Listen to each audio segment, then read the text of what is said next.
दोस्तों नमस्कार, आप देख रहे हैं द दस्तक 24। उम्मीद करते हैं आप हमारे द्वारा दिखाई जा रही खबरों का आनंद ले रहे होंगे।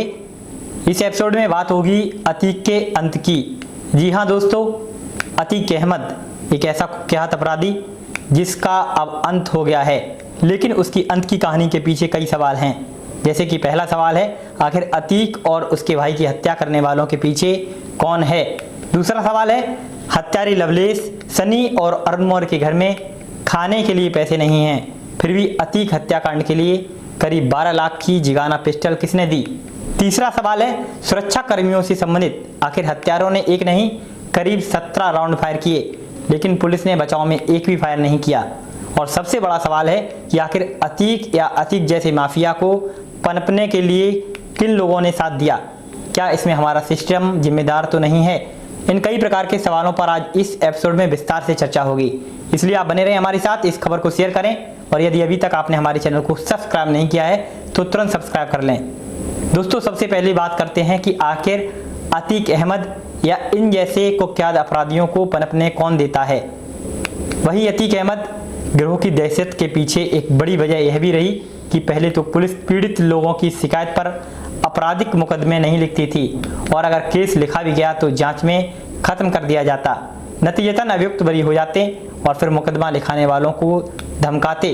उमेश पाल जो कि अतीक अहमद कांड से संबंधित हैं। जी हाँ दोस्तों, उमेश पाल अपहरण कांड में अतीक समेत 3 अभियुक्तों को सजा मिली, लेकिन अशरफ सहित 7 लोगों को दोष मुक्त करार दिया गया है। साफ है कि पुलिस ने इनके खिलाफ साक्ष्य भी इतने मजबूत नहीं पेश किए कि उन्हें सजा मिल सकती। इसके पहले भी कई मामलों में ऐसा हो चुका है। कई मुकदमों में पुलिस ने फाइनल रिपोर्ट लगा दी। ऐसा ही था सैन्य अधिकारी की पत्नी अलका की हत्या का मामला। दोस्तों अपराध की दुनिया में कई सारे तत्व छिपे होते हैं, उनमें से कई सारे तत्वों को गायब भी कर दिया जाता है। अतीक अहमद और अशरफ अहमद की हत्या इसी प्रकार की कहानी है जिसके पीछे कोई मास्टरमाइंड, बिना राजनीतिक संरक्षक से कोई माफिया नहीं बनता और बिना राजनीतिक संरक्षक से कोई माफिया नहीं मरता। सुरक्षा में चूक एक बड़ा सवाल तो है ही, मगर यह संभव नहीं लगता कि पुलिस की कड़ी सुरक्षा के बीच में केवल 3 युवक अतीक अहमद को मार देने का विचार कैसे बना सकते हैं। दोस्तों इसमें कोई ना कोई शक है। आखिर अतीक अहमद एक दुर्दांत अपराधी था। 100 से ज्यादा मुकदमे, जमीन से लेकर हत्या तक के मामले कोर्ट में लंबित हैं। इसके लिए उसे फांसी की सजा भी दी जा सकती थी। इस पर किसी को क्यों नहीं शक है कि अतीक अहमद की मौत के पीछे किसी सरगने का या किसी बड़े माफिया का बिना राजनीतिक और प्रशासनिक संरक्षक के बिना कोई पीछे का हाथ हो सकता है। कई लोग इसमें लाभ लिए होंगे और कई लोग साझेदार भी रहे होंगे। क्या 22 साल के लवलेश तिवारी और 18 साल के अरुण मौर्य और 23 साल के सनी सिंह ने केवल पहचान और पैसे के लिए हत्या की होगी। जरूर इसके पीछे कोई सरगना है जिसे लाभ हुआ होगा या लाभ होगा। खैर, इसी कड़ी में शनिवार 15 अप्रैल की तारीख को उत्तर प्रदेश में एक बड़ी घटना घटी। इस दिन पूर्व सांसद और माफिया अतीक अहमद और उसके छोटे भाई अशरफ की प्रयागराज में गोलियों से भूनकर हत्या कर दी जाती है। यह वारदात तब घटी जब पुलिस दोनों को प्रयागराज के एक अस्पताल में मेडिकल हेल्थ चेकअप के लिए ले जा रही थी। यहाँ ध्यान देने वाली बात यह है कि अतीक की हत्या उस दिन हुई जिस दिन उसके तीसरे नंबर के बेटे असद को सुपुर्द खाक किया जा रहा था। दरअसल उमेश पाल मर्डर केस में 5 लाख रुपए का इनामी असद फरार चल रहा था, जिसका 13 अप्रैल को झांसी में यूपीएसटीएफ ने एनकाउंटर कर दिया। बता दें कि अतीक अहमद का जन्म साल 1962 में एक सामान्य परिवार में हुआ था। उसके पिता तांगा चलाते थे। जीवन में उसका उत्थान उतना ही नाटकीय था जितना कि अंत। दोस्तों अतीक अहमद के उत्थान और पतन की कहानी एक बॉलीवुड की तरह है। सूत्रों के अनुसार अतीक अहमद को गरीबी से नफरत थी और हाई स्कूल की परीक्षा में असफल होने के बाद उसने अपने तरीके से गरीबी मिटाने की कोशिश की थी।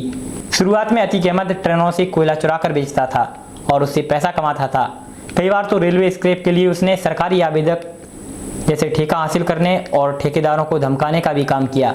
साल 1979 में महज 17 साल की उम्र में अतीक पर इलाहाबाद में हत्या का पहला आरोप लगा था। उसके बाद जल्द ही वह यूपी में कई गैंगस्टरों का गिरोह चलाने लगा। उसका दबदबा फूलपुर और कौशाम्बी के कई इलाकों में फैल गया। इसके बाद अतीक अंडरवर्ल्ड का निर्विवाद बादशाह बन गया। अतीक अहमद जब 1989 में निर्दलीय सीट से विधायक बना तो इसका कद और बड़ा हो गया। इसके बाद उसने साल 1989 से साल 2002 तक लगातार 5 बार इलाहाबाद पश्चिम विधानसभा सीट से जीत हासिल की और विधानसभा पहुंचा। यही नहीं, साल 2004 में फूलपुर लोकसभा सीट जीती। इसके बाद वह भारतीय संसद में पहुंचा।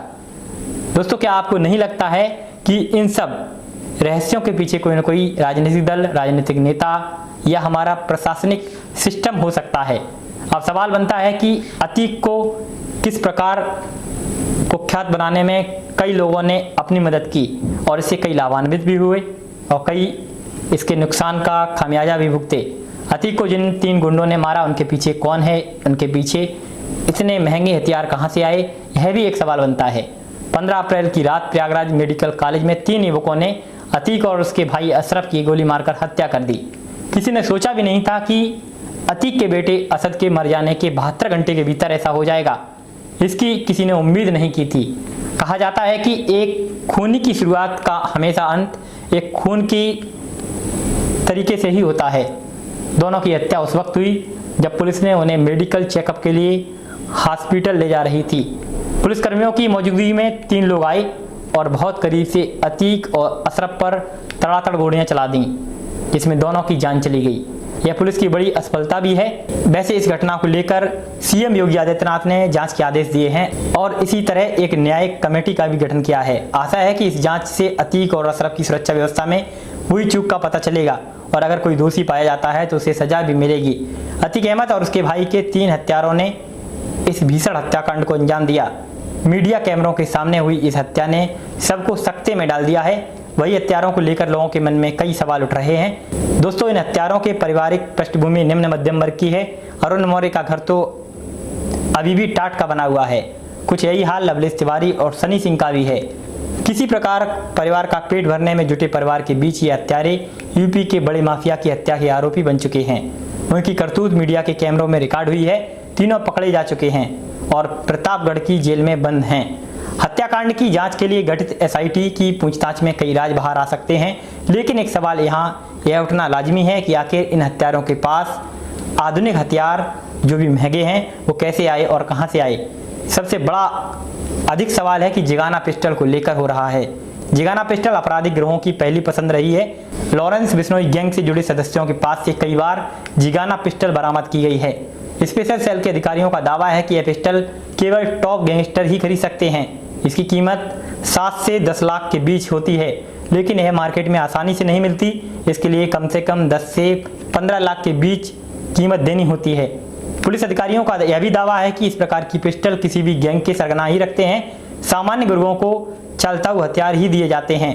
ऐसे में सवाल यह उठता है कि सनी सिंह, लवलेश तिवारी और अरुण मौर्य के पास यह पिस्टल कहां से आई और हत्यारों के पास इस प्रकार का हथियार खरीदने का हैसियत नहीं है, लेकिन तब भी इनके पास यह मौजूदगी थी। इसी प्रकार ब्लैक मार्केट में इसकी कीमत बहुत तेजी से है, जो 20 लाख तक जाती है। तीनों ने इससे पहले तक ऐसा कोई बड़ा अपराध भी नहीं किया था। इसी प्रकार कई अधिकारी लोग भी कहते हैं कि इस पिस्टल को चलाने के लिए एक विशेष ट्रेनिंग की भी जरूरत होती है। यह निश्चित किया गया कि इन हथियारों से अतीक और अशरफ को सफाया हो सकता है। ऐसे में वह सरगना कौन है, यह सवाल गहरा हो जाता है। आखिर ट्रेनिंग किसने दी, हथियार किसने प्रोवाइड कराए और इसके पीछे किसने पैसा खपाया, इसके पीछे कौन है। वहीं दोस्तों, अगला सवाल यह भी उठाया जा रहा है कि इस बार पुलिस ने अपनी रक्षा या अतीक उसके भाई की रक्षा के लिए कोई प्रयास क्यों नहीं किया। आखिर एक राउंड फायर ही क्यों नहीं किया गया, आखिर एक राउंड भी फायर क्यों नहीं हुआ, इसके पीछे क्या सोच रही। साथ ही इन गुरुओं की सुरक्षा के लिए पुलिसकर्मी कम क्यों थे। वहीं एबीपी न्यूज के मुताबिक यह भी कहा जा रहा है कि अस्पताल ने कहा कि अगर प्रशासन उनसे कहता तो मेडिकल स्टाफ जेल में ही भेजा जा सकता था, क्योंकि ऐसा पहले भी 2 साल पूर्व मुख्तार के मामले में भी हो चुका है। बता दें कि पुलिस कस्टडी में भी आरोपी या अपराधियों के कई अधिकार होते हैं।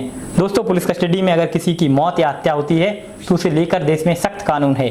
पुलिस कस्टडी में मौत और पुलिस टॉर्चर की जांच और कार्रवाई के लिए राष्ट्रीय मानवाधिकार आयोग यानी NHRC ने एक गाइडलाइन बना रखी है। अतीक की हत्या भी पुलिस कस्टडी में हुई है, इसलिए इस केस की जांच भी इसी तरह हो सकती है और शायद हो भी रही है। इस तरह किसी घटना के बाद जांच के लिए बिना देर किए एक न्यायिक आयोग बनाया जाता है, जैसा कि इस मामले में भी बना।